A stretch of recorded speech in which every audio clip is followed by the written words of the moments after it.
बनारस की क्या स्थिति है? जितनी लाशें जलती थी आज उससे 3 गुना लाशें जल रही हैं। कि वहां पर एक शमशान घाट और बनाया गया है, बनाया गया बनारस में। जब आप बॉम्बे में जाके समुद्र के किनारे वो कचरा चुनते हो जो आप ही के द्वारा फैलाई गई नौटंकी थी और वो शूटिंग सब हो रही थी, वो बोतलें उठाते हो, आज नहीं दिखाई देता बनारस कि बनारस की क्या स्थिति है। लाशों पर राजनीति हमने पहली बार देखी है अपनी जिंदगी में। इस देश में ऐसी राजनीति हमने नहीं देखी। 2022 तक आप बनाना चाह रहे हैं प्रधानमंत्री का घर बन जाए। अबे 15 एकड़ में जो घर है ये छोटा है क्या? इससे भी ज्यादा कुछ। ऑक्सीजन के बिना तड़प तड़प कर 3 व्हीलर में और गाड़ियों में मर रहे थे। उस समय मोदी जी अपने घर का निर्माण करने में व्यस्त थे। मैं आज के इन हालात में हर किसी को आप देखिए कि देश को भिखारी बना दिया। प्रधानमंत्री नरेंद्र मोदी ने देश को भिखारी बना दिया हर जगह से कि ये वहां से ऑक्सीजन आ रही है, वहां से कंसंट्रेटर आ रहे हैं, वहां से ये आ रहा है, किट आ रही है, वहां से दवाई आ रही है। ये स्थिति बना दी गई है। और ऐसी स्थिति में 20 से 22 हजार करोड़ की लागत का सेंट्रल विस्टा प्रोजेक्ट, जिसमें नई संसद बननी है, प्रधानमंत्री का नया आवास बनना है, उपराष्ट्रपति का आवास बनना है और राजपथ के दोनों तरफ की जो बिल्डिंग्स हैं, चाहे उसमें आपके निर्माण भवन हो, चाहे उद्योग भवन हो, चाहे कृषि भवन हो, उपराष्ट्रपति का घर हो, और कहा तो यह भी जा रहा है कि इतना शानदार बना हुआ विज्ञान भवन उसको भी तोड़ने की स्थिति है। और इधर इंदिरा गांधी इंटरनेशनल जो म्यूजियम है या जो स्थिति है उसको तोड़ा जाएगा, इधर कृषि भवन जो है उसको तोड़ा जाएगा। ये स्थिति है। क्या यह जरूरी है? आज के समय में इंसान जब होता है तो वो अपनी प्रायोरिटी देखता है कि मेरी प्रायोरिटी क्या है, इस समय क्या है। आप देश के लिए बात करते हो, आप राष्ट्रवाद की बात करते हो, आप देशभक्ति की बात करते हो, उस समय आपको नहीं दिखता है कि आपकी प्रायोरिटी क्या है। क्या इस समय देश में नए अस्पताल बनाने, दवाइयों की प्रॉपर तरीके से व्यवस्था करनी, ऑक्सीजन की प्रॉपर तरीके से व्यवस्था करनी, आईसीयू बेड्स की व्यवस्था करनी, वेंटिलेटर्स की व्यवस्था करनी, इनकी प्राथमिकता होनी चाहिए, या प्रधानमंत्री को अपना घर बनाना है, प्रधानमंत्री आवास बनाना है, सेंट्रल विस्टा प्रोजेक्ट बनाना है? मैं समझता हूं इससे ज्यादा बेशर्मी की, बेरहमी की, बेदर्दी की और जनता के प्रति नकारात्मक रवैया कोई और हो नहीं सकता। मैंने तो कम से कम दुनिया में देखा नहीं। हालांकि एक मशहूर वो है, कहते हैं कि जब रोम जल रहा था तो नीरो बंसी बजा रहा था। इसको ऐसे कह सकते हैं भारत के विषय में अगर कहना हो कि जिस देश में सांसों के लिए लोग संघर्ष कर रहे थे, ऑक्सीजन के बिना तड़प तड़प कर 3 व्हीलर में और गाड़ियों में मर रहे थे, उस समय मोदी जी अपने घर का निर्माण करने में व्यस्त थे। यही कहा जा सकता है। बनारस, प्रधानमंत्री बनारस से है ना सांसद, बनारस की क्या स्थिति है? जितनी लाशें जलती थी आज उससे 3 गुना लाशें जल रही हैं। इसका एक उदाहरण इसी तरह से समझ लीजिए कि वहां पर एक शमशान घाट और बनाया गया है, बनाया गया बनारस में।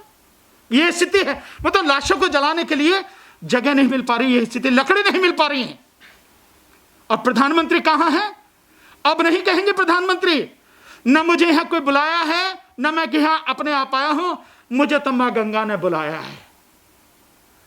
मां गंगा के सपूत, या और कुछ कहूं आपको इससे अलग, शायद सपूत तो तुम हो नहीं, पर कुछ और कहा जाए, पर मैं कहूंगा नहीं, वो शायद मेरी सभ्यता में नहीं है। लेकिन मां गंगा को मां कहने वाले, आज मां गंगा दिखाई नहीं देती। हजारों लाशें उस मां गंगा में बहाई जा रही हैं, आपको नहीं दिखाई देती। जब आप बॉम्बे में जाके समुद्र के किनारे वो कचरा चुनते हो जो आप ही के द्वारा फैलाई गई नौटंकी थी और वो शूटिंग सब हो रही थी, वो बोतलें उठाते हो, वहां जाके बनारस के घाट पे फावड़ा लेके वो काम करते हो, आज नहीं दिखाई देता बनारस कि बनारस की क्या स्थिति है। आज नहीं दिखाई देता कि बीएचयू में जो हॉस्पिटल है वहां की स्थिति कितनी भयानक और लोगों की स्थिति क्या है, नहीं दिखाई देती है। दिल्ली में नहीं दिखाई देती प्रधानमंत्री जी को, तो ये स्थिति है।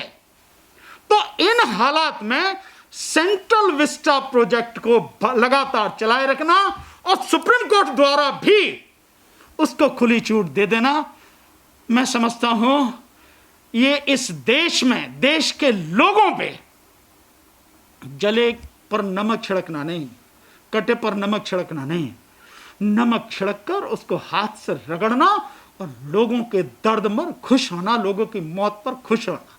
लाशों पर राजनीति हमने पहली बार देखी है अपनी जिंदगी में। इस देश में ऐसी राजनीति हमने नहीं देखी।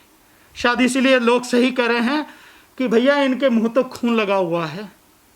वो गुजरात दंगों से लेके आज तक लगा, तो इन्हें कोई फर्क नहीं पड़ता, लोग इनकी आंखों के सामने मर जाए, कुछ नहीं इन्हें फर्क पड़ता, सब सामने दिखाई दे रहा है। गृह मंत्री कहां बिल में घुस गए हैं अता पता ही नहीं है।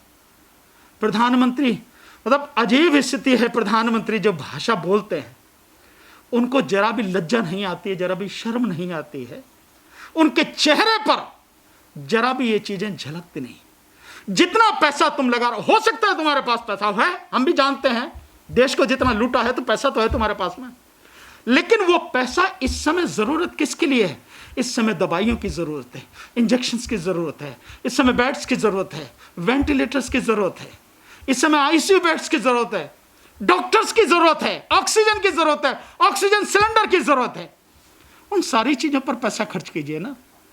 लेकिन आप कहां कर रहे हैं? सेंट्रल विस्टा प्रोजेक्ट वो नहीं हो जाए 2022 तक आप बनाना चाह रहे हैं प्रधानमंत्री का घर बन जाए।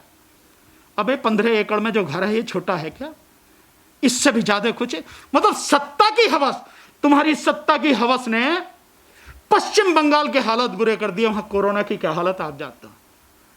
पहले बिहार में करवाया था, बिहार में आज क्या हालत है, गांव गांव में क्या स्थिति है, अब सब समझ रहे हैं, सबको दिखाई दे रहा। गांव में तो कोई है ही नहीं, शहरों की हालत बुरी है, तो गांव को तो कहीं गिनती में नहीं है।